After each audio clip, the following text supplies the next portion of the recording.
Biodiversity is essentially the variety of life at all different levels, at all areas of the Earth. It encompasses diversity from species to ecosystem to genetics, and it really is what defines our planet and is what's necessarily vital for the survival of every species on Earth, including humans. And it allows evolution to take place, because without biodiversity, everything would be the same and life really wouldn't thrive on this planet. There are 3 levels of biodiversity: genetic, species, and ecosystem. Genetic diversity is the total number of genetic characteristics in the genetic makeup of a species. Species diversity is the number of different species that are represented in a given community. Ecosystem diversity deals with the variations in ecosystems within a geographical location and its overall impact on human existence and the environment. An example of genetic diversity is hair color, because there are certain genes that code for different hair color. An example of a species is a cheetah. An example of an ecosystem is the kelp forest. Habitats are the physical and chemical descriptions of where a creature lives. An example of a habitat includes the polar habitat, characterized as cold, windy, snowy, and icy. An example as to what species live in the polar habitat includes the polar bears. Hi everyone! So for slide 6, we are looking at which has more diversity, and the answer would be B, because instead of just a plain blue-green square, it has all of the dots on it and it's different than the other ones. For the next slide, to see which has more biodiversity or just diversity, you would see that slide B again is more diverse because it has the colorful circles. For the next one, B is again more diverse because it has different shapes and colors, and it's not just the plain circles on the square like the other one. Biodiversity is decreasing at an incredibly alarming rate, and in fact, the extinction rate of species is expected to be about 1,000 times greater than what it was before humans were the most powerful species, so to speak, on the planet as they are today. And about 3 species go extinct every hour and 20,000 go extinct each year. And when looking at the grand scheme of things, it's very hard to imagine how many animals and plants that are just as important have died out due to the humans as a race and as a whole. And when certain species go extinct, the other species that rely on said species as a food source, they get hurt too, and their population will decrease, or they'll turn to other food sources and deplete those species, and it just creates a whole domino effect that really disrupts the ecosystem as a whole, and in turn can spread and have a very subtle but much important effect on the whole biodiversity of the planet. The 5 main threats to biodiversity loss are habitat destruction, pollution, invasive species, global climate change, and exploitation.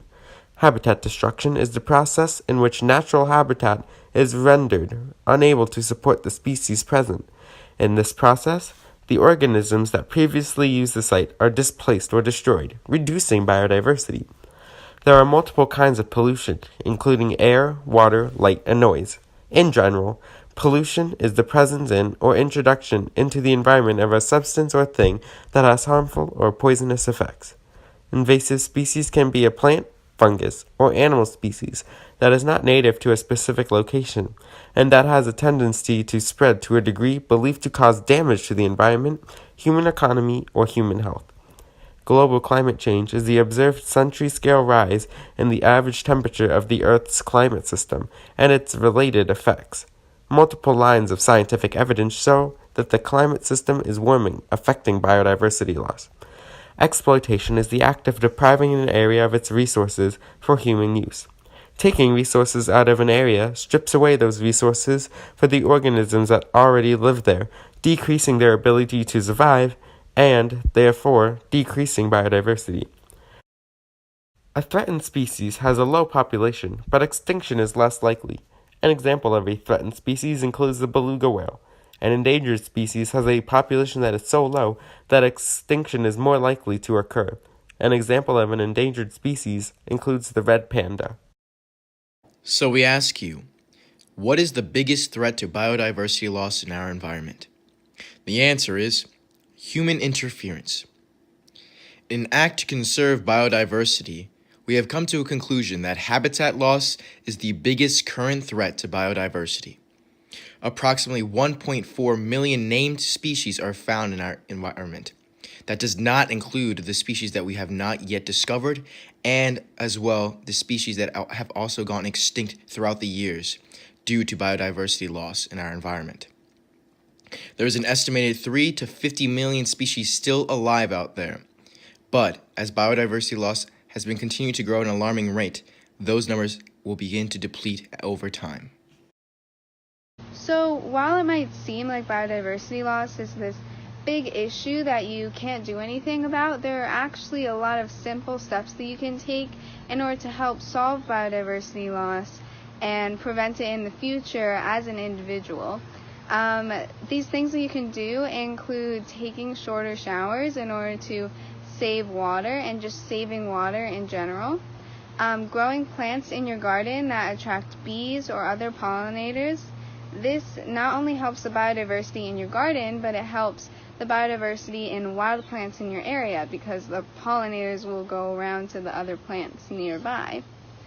Using less energy by turning off lights or the TV when you're not using them.